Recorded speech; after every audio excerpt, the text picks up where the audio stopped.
Hello, my name is Justin D'Agostino. I'm an anthropologist, I love to travel, and document my experiences. On my channel, you will find documentaries outlining my previous research, as well as this new Coffee on the Road series. This is where I'm traveling around the country and will summarize each location, then feature the local coffee store where I got the beans, and finally compare resource usage of on-the-road living versus a stationary lifestyle. If you enjoy traveling, coffee, or are interested in sustainability, you might like this channel. Please like and subscribe, and I would appreciate your feedback in the comments below. Thank you very much and enjoy the video.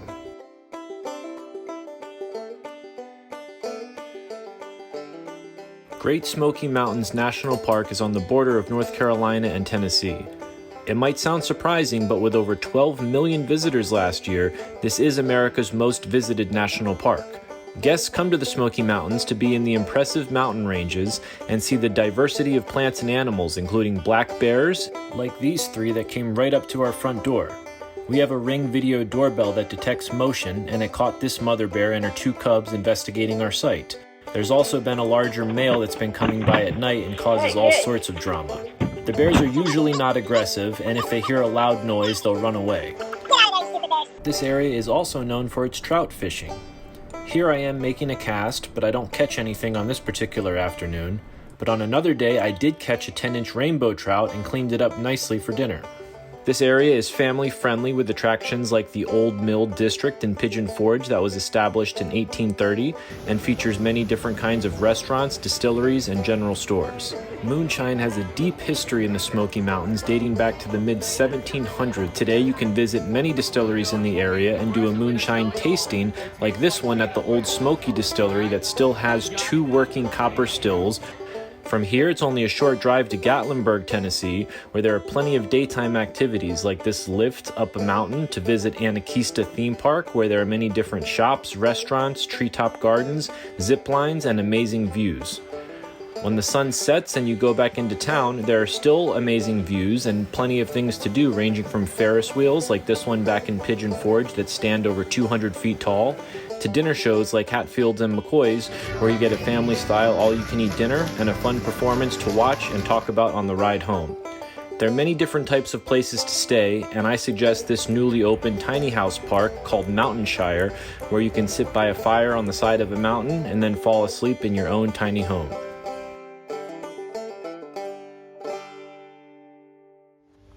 For the coffee portion of this video, I will start with the beans that I got from a local store in Pigeon Forge called Espresso Yourself.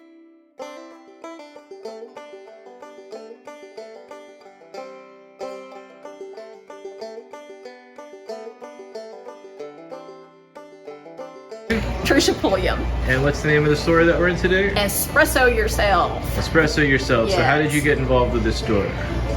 Well, my husband and I talked about doing something like this when we retired. And we lived in Mississippi, but we would come up here on vacation a couple times a year.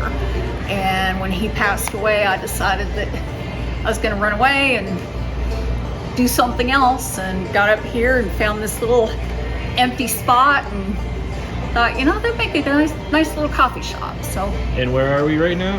3331 Old Mill Street, behind the Pottery House restaurant. Old Mill Street in which city? Pigeon Forge. If you're visiting in the Smoky Mountains and you want a cup of espresso, where are you going to come? Espresso Yourself, of course. And why would we come here? What are you holding there in your hand? What do we This is our dark roast. We call it the Exotic Lady. It is a dark Kenyan blend. I had to think, I have a coffee roaster about an hour away at Snowbird Mountain Farms, and Corey gets the different beans from the different areas and roasts them up for me. So we get fresh roasted coffee. Roasted, yes. Just from right up the street. That's awesome. Thank you. Could you show us how you brew up a cup if I buy a cup of espresso for it? Sure. All right. Take those with me back home in the pastry. So we're on the Rancilio machine. Yes. Okay. Now who's working? That looks like it's about 20 grams. You get the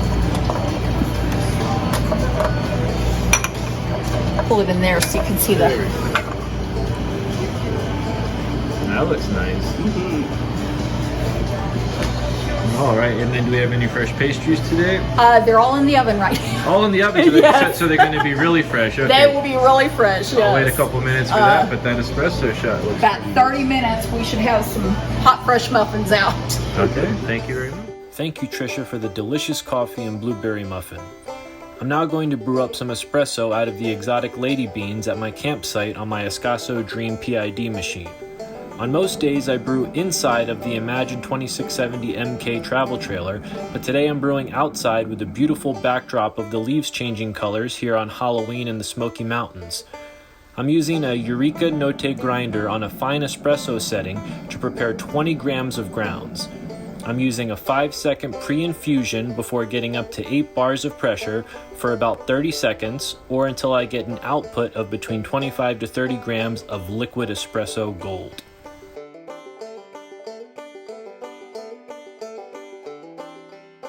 One of the main things I'm interested while traveling around the United States is sustainability, and in particular, how resource usage compares between a life on the road versus stationary. To this end, it's important to keep track of what gets used, including electricity, water, propane, and gasoline. Some other variables I will consider later are how much trash gets thrown away versus what gets recycled. I will then compare the monthly usage of the travel trailer lifestyle versus the average of the United States stationary households. I'm looking at data reported on sites such as EIA.gov. This is the Energy Information Administration that does independent statistics and analysis of energy consumption in the United States. I currently have a traveling household of 2 humans plus 1 cat, and I'm going to make comparisons with stationary households of the same size. Total electricity usage in the United States in 2020 was around 3.8 trillion kilowatts. This is about 13 times more than it was just a few decades ago in 1950. Almost 39% of this was in the residential sector, and that's the sector that I'm focused on because it's the one that I'm also living in. An average 2-bedroom apartment with 2 adults living inside uses about 900 to 1500 kilowatts of electricity per month. When I checked the meter here at our campsite, we've used 811 kilowatts for the month of October here in 2021. This is about 30% less electricity compared to a stationary 2-bedroom apartment.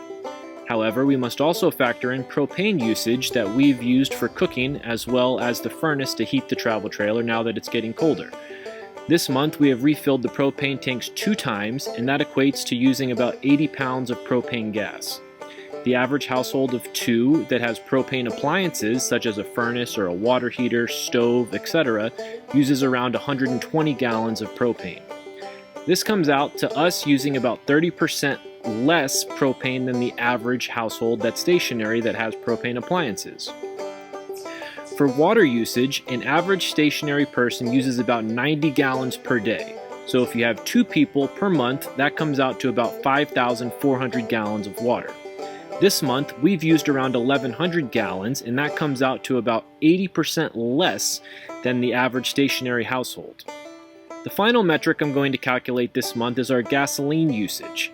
Unfortunately, here in the Smoky Mountains, there are no gas stations that offer the E85 flex fuel that is a little bit better for the environment. So unfortunately, we have to use the regular unleaded gasoline, and we filled up our truck about 3 times this month, which we've used 70 gallons of gasoline. On average, each person in the United States uses over 50 gallons per month. So if you look at 2 people using 50 gallons per month, that's about 100 gallons. So we have used 30% less gasoline than the average household of 2. In conclusion, for this month of October in 2021, it seems that 2 people living a travel trailer lifestyle in an under 400 square foot travel trailer use less resources than 2 people living in a 2-bedroom apartment. However, this is only the first month, and we're going to need more data to reach firmer conclusions. So that means that you're just going to have to stay tuned, and please watch future videos so that I can explore this further. And to that end, please like and subscribe this video. I look forward to reading some of your comments below. I hope you've enjoyed this video and you will have a great day. Thank you very much. Bye-bye.